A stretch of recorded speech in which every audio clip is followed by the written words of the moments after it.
Hi guys, Marshall here, and you probably noticed today I didn't post a Q&A poll. And that's because I have been thinking a bit about what's been going on in the press, what's going on with the Kavanaugh hearing, going on with the idea of story and the value of our stories, regardless of what third party or external factors have to say about it. And so rather than posting questions, I want to talk a bit about the validity of your story, the importance of that story, and to believe your own story. Stories, I'm getting over that cold still, but that the validity of your story has to start with you. You need to believe your own experience. When we deal with abuse, when we deal with the kind of tragedies we've had to experience, and then go into the world of gaslighting because we're dealing with narcissistic individuals, toxic systems, things like that, it's essential that we separate from that person and begin to validate and corroborate our own experience. And that's a difficult process to go through, right? Because we don't know what was real and what isn't. We don't know what abuse was and wasn't. Sometimes if you come from a history like I do, abuse was normal. So there was no contrast to change that, right? So when you start becoming aware of it, you're like, that was abuse. That's neglect. That's not love. Yeah, you start to feel like you're a little crazy. And that's a very, very natural place to be. And some of us in the group are there. Some of us are beyond that place.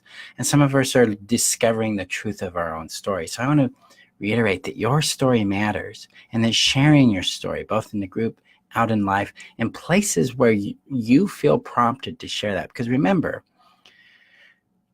it's all about consent. You aren't compelled to be a certain thing anymore. You are free to put on the table whatever it is you want for you and what you want to share and express and give to the world with your story. Like, for instance, my story started with childhood sexual abuse, and then it evolved into neglect. And neglect is a funny thing because it's very passive, especially for children who don't know what's going on. You pretty much aren't going to be tuned into it because everything's normal at this point. And I share bits and pieces about my story in the group and in my writings and things. And so what I'm really driving at here, because it's kind of impromptu, is the validity and importance of your story. Stand by it. Believe your feelings. And if you're not sure what your feelings are, tune into your body. Stand with you inside you. Because feelings are actually sensations in our body.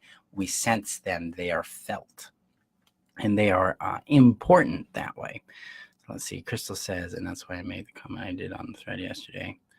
Yeah, I don't think the problem with yesterday's thread was what you commented. I think we have to remember when we share our story, we have to also remember context and where we're putting it, so that it can be received in a way that makes sense for anybody else involved. Because I've shared my story in times and places where people were like, this why are you sharing it here? And I had to really step back and look at it and say, oh, I get it.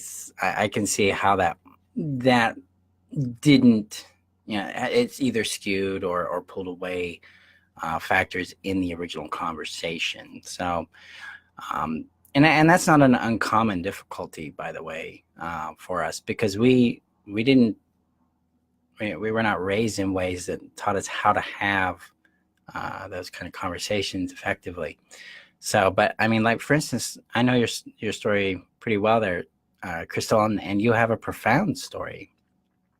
And yeah, and that, being gaslit about something like that is, well, when we feel crazy making, we got to step back and look at our reality, verify our situation, where we're coming from.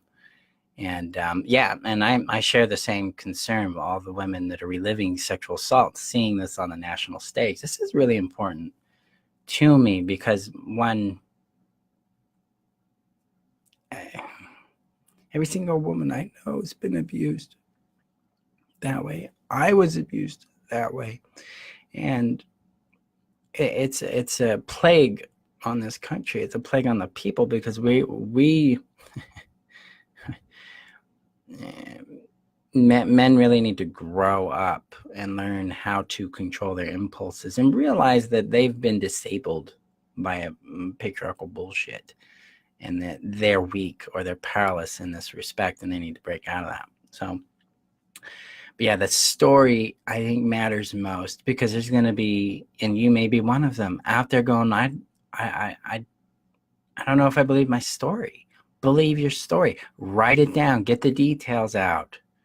And honor it. Stand with loyalty with your story. Allow it to be real despite the abuser's claims. This is critical. Like if I'm dealing with my parents, if you met my parents and they talk to you about me, I'm going to be a broken child. You're going to hear about how broken and selfish I am. And that's their story, but that's not truth. The truth is I came from a very, very neglected system. The truth is they parentified me. I basically raised my stepmother, and I took care of her from the age of 12 until I left the home when I was 19 because she was so incapable of doing her own thing. She had internalized, learned helplessness to a profound degree. Like, couldn't drive the car, kind of thing. I'm like, but you've driven the car before, just fine. So there was a lot of that going on. But that really back to the point is the importance of your story. It matters, and I want you to stand with it. Be loyal to you. And when your brain feels crazy, use the process of validating it. You write it down. Like, I know what this happened. I know how it felt. This happened. This is how it felt. See, when we stop feeling crazy, when we start tuning back into our bodies, back into our emotions, okay? Because our reality is in here. It's not here in our analytical capability. I love how the screen keeps switching because of blue. Joy up green screens, but it's when we can get contact back with the body, we restore what's called the mind-body connection. There's a book out there called the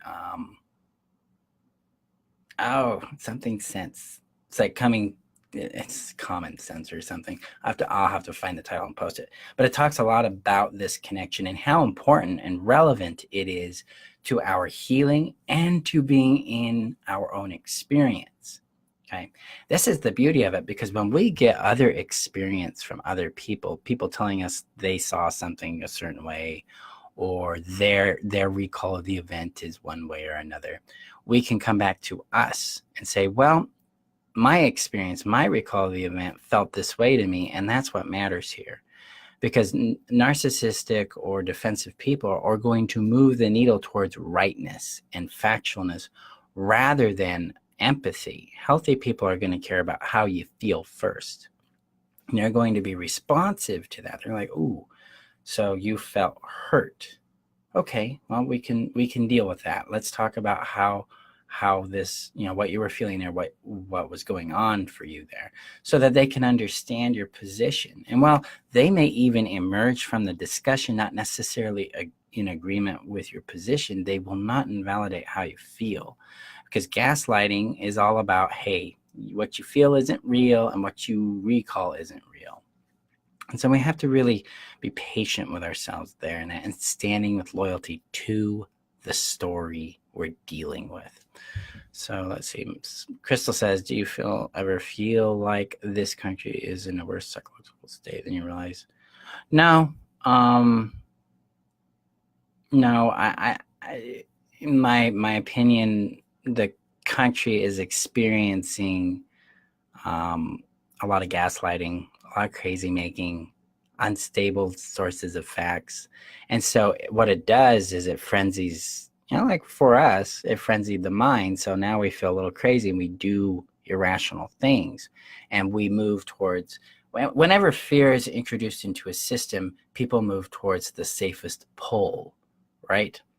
And whatever that pole is, whether it's conservatism or being libertarian or liberalness or whatever it is, you're going to gravitate towards that. We see that all the time in politics right now. And so it tends to create the expression of extremes. And the more we fight or resist the extreme, the louder it gets. By the way, guys, emotions work the same way. The more you resist your judgments, the more you resist your shame, the more you resist your guilt or your love or your happiness or your confidence, the harder, the more polarized you become and the more frenzied you become. So you want to be really mindful of that, because the more acknowledging you become, the more understanding, accepting, and allowing you become what you feel, the more peace you'll have, because emotions move that way. And if the country, if we were dealing with a political scale, I would use the same approach, because if we let go being right and move back towards understanding, and then we can build bridges for cooperation, that's the goal. That's how you resolve conflict, because there's 4 horsemen of conflict. And since it says impromptu and there's no structure, here you go. First one is criticism. Second one is contempt. Third one's defensiveness, and the fourth one is stonewalling. And I'll post a PDF on that so you can get a little more information on it. But back to the point, it's really about honoring your story. Stand with your story. Believe your memory. Believe how it felt. Believe yourself. And then share with people who are trusted. Allow your story to be witnessed and validated. That's absolutely essential, because we don't trust our own take. Even healthy people don't trust their own take on things. When you start realizing that you need to share it, and you need other people to say, I believe you, or yeah, I know what you're talking about because I've been through that, then your brain stops feeling crazy. It stops analyzing it, and it starts feeling more assured that its recall, its perception is reality. And that's partly why I really like it when people share in the group what's going on for them. Because whether it's positive, whether it's a struggle, it doesn't really matter. What matters is that people get to see that they aren't alone in this journey. And those of you that are in HEAL, those of you that have signed up for the All Access Pass, that are engaging in my tools and my processes, share your experiences so that other people can see it's possible for them too.